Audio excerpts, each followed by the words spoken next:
I think I identified with my pain, and I wore that as a personality and part of who I was. Because I didn't really know who I was, I just knew that I was hurting. So I said, "Hi, I'm Anthony, I'm hurting." You know, everyone in this world has a specific purpose. And I think that's part of the game, right? Is to figure out who you are and to figure out that you are magic and that you are God. Because when you understand that, you can do way more than you think you can do. Once I started to let go of those things, I started to see the potential of my hopes becoming more real. That started to just get closer and closer to reality, and then I started to embody that. Being able to do whatever, whenever, you know? Having the power and capability to manifest businesses, manifest homes, just legit do anything I want with just my fingertips, you know? And I think what blocks me from freedom is my own mind.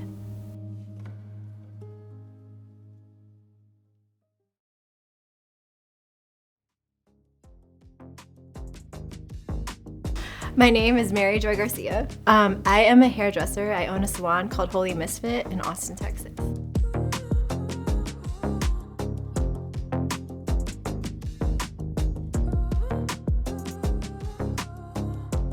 My purpose is to be free and to spread freedom. My name is Anthony Long. I was initiated into the lineage of King Solomon in the Modern Mystery School in 2015. Well, it wasn't an easy point in my life when I discovered that. I'd come to a point in my life where pretty much everything I had already done was kind of failing in my eyes. My career wasn't really fulfilling. I felt then that I needed to be doing something important for people. I knew I needed to help people. And I had a few skills that I could help a few people at a time, a few dozen people a year. That was essentially like my business model. And I just didn't like that. It didn't feel good. It wasn't enough. I want to help more people. And I just got to this place where like I knew I wasn't going to figure it out, like in my mind. I was what they call asleep.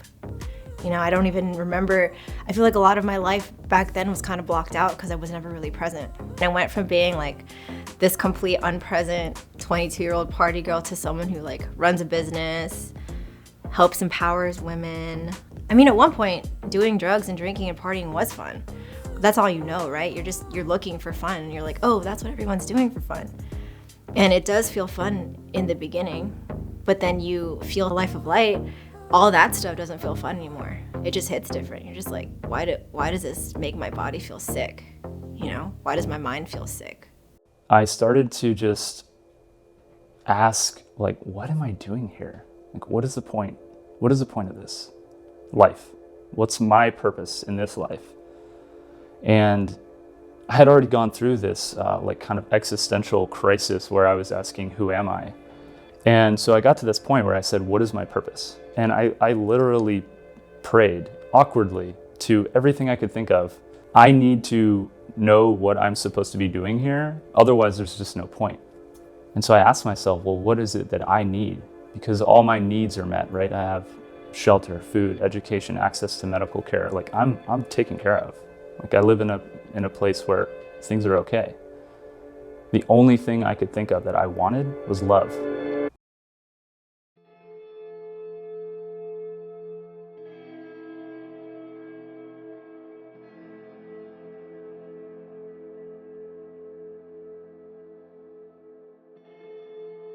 I had it through like this really weird awakening I had. It was like on Friday the 13th. And I got in a car crash and I was on psychedelics. For some reason, when you're having an experience like that, your world's spinning, your life is flashing, you know, right before your eyes. You're seeing death happen right before your eyes, and you're seeing other people potentially die. And then you walk away from it like nothing touched you. Was kind of what made me want to search for something more. And that's kind of how I led to the mystery school. Because when you're in like a near-death experience like that, you see angels and you're like, God's real, because it's like when you kiss death is when you really feel life, and you're like, dude, there's something more to life than just what we're doing. So I started asking questions. And I've kind of always been like that. I've kind of always was that person who was looking for freedom. How do you do that? How do you give that? How do you learn how to help people with love? I had no idea. So that's when I prayed. I said, help me find my purpose. And the mystery school just like came into my life.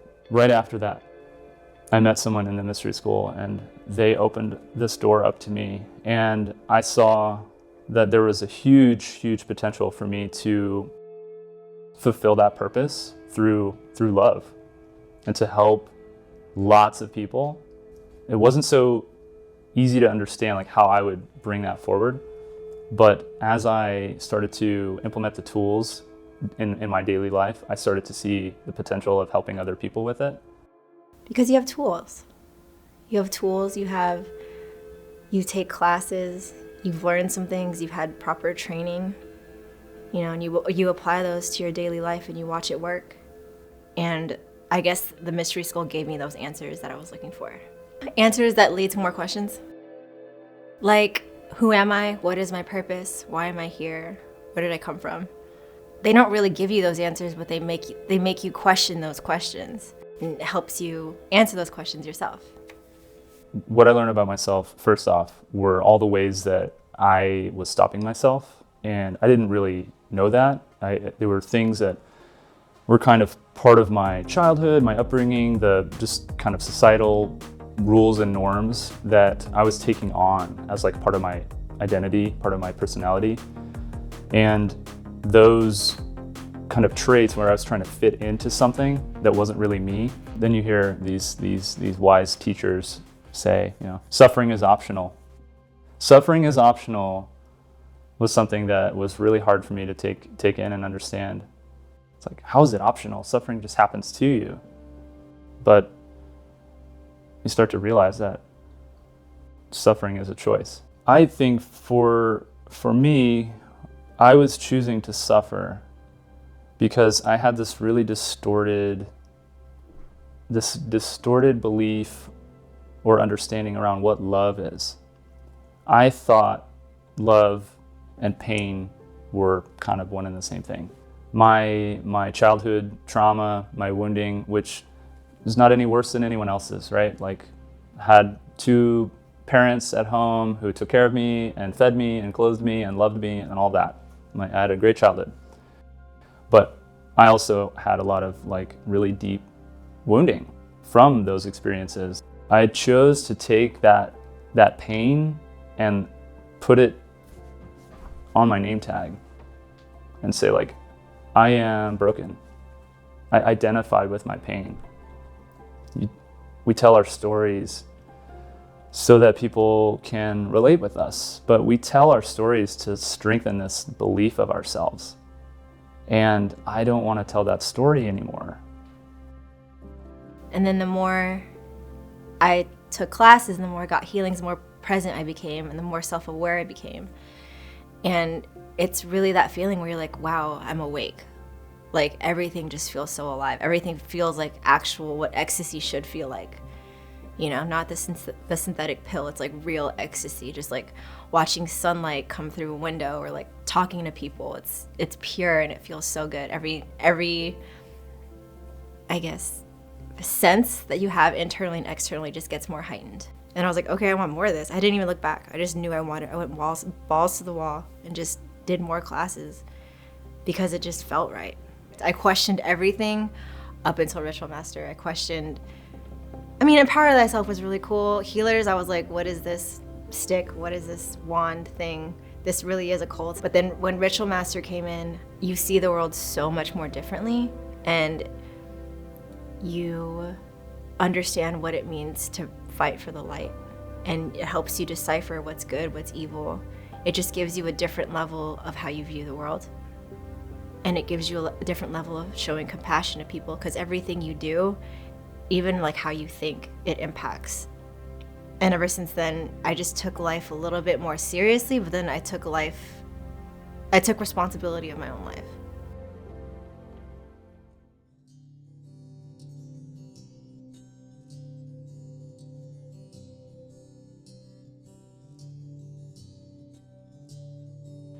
I had to start seeing myself in the ways that I wanted to show up in the world. And it was pretty easy to see that identifying with that suffering was not going to be part of that. That new expression of me, that higher self, or the guy who, has all his ducks in a row, that really strong, stable man, he wasn't walking around with suffering on his name tag or identifying with this suffering. So I started to see that who I wanted to be in the world was not really attached to that story. Then as I started to let go of the parts that weren't really feeling good for me, they weren't feeling authentic, I started to kind of let come forth all these beautiful parts of myself that were in alignment, that really felt good, and started to feel better about sharing like who I am and my gifts. What I've learned most about myself is that there's so much more that I thought I was that I'm not. Through that process of like really looking deeply at myself and deeper into the like subconscious aspects of my mind and my soul, I started to see all of those parts. I started really working on letting that go, healing that, really, like not just ignoring it as if it never existed, but I kind of turned around and faced it and started to understand it from a more intelligent place, learning like what was actually really happening. Were the people involved in my story trying to hurt me, or were they trying their best? I love this stuff. I love learning about myself. I love learning more about the world. There's just so much, like it's opened so much to me. Oh, my favorite thing about the mystery school is the fact that it's given me so much freedom within myself and the world around me. I define the mystery school, it's simple, I define it as a school. It's my college. It's just classes you take and healings you take, and then you just share it with others. It's that simple. And whenever I tell someone about a life activation when they're sitting in my chair, I just tell them like, hey, it's a thing that I have that can help you find your purpose and, serve you in so many ways, and everything that won't serve you will just dissipate. They don't really get that until they get a life activation, and life just happens right before their eyes. Like it's wild. A lot of people are going to have questions, and that's good. And the best way to answer a question is to have an experience. If it's something they don't understand, they automatically just want to dismiss it. If they don't get it, and they also have an already rigid way of looking at something that when you hear certain words, they think of something already. Like when you say, oh, it's energy work, oh, it's healing, they automatically think it's like Reiki, so they think it's like it doesn't serve them. Sacred geometry or astral travel, in their mind, it's already woo-woo, and it's like, oh, bad witchy things. They already have like this preconceived thought of what it should be, but they have no idea what it is, But some people, you can tell it's what they're looking for.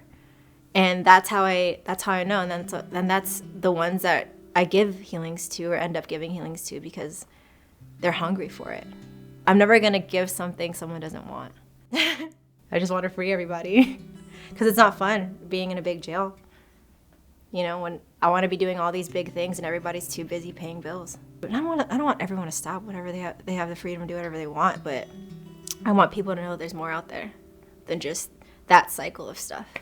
I want the world to know that they are God. Yeah. I told that to someone today because he was talking about how he hates God and how he thinks he's some evil guy. Like, why would God put people in hell if they did X, Y, Z? And I'm like, that's the funny thing, right? Because a lot of people don't know that they are God.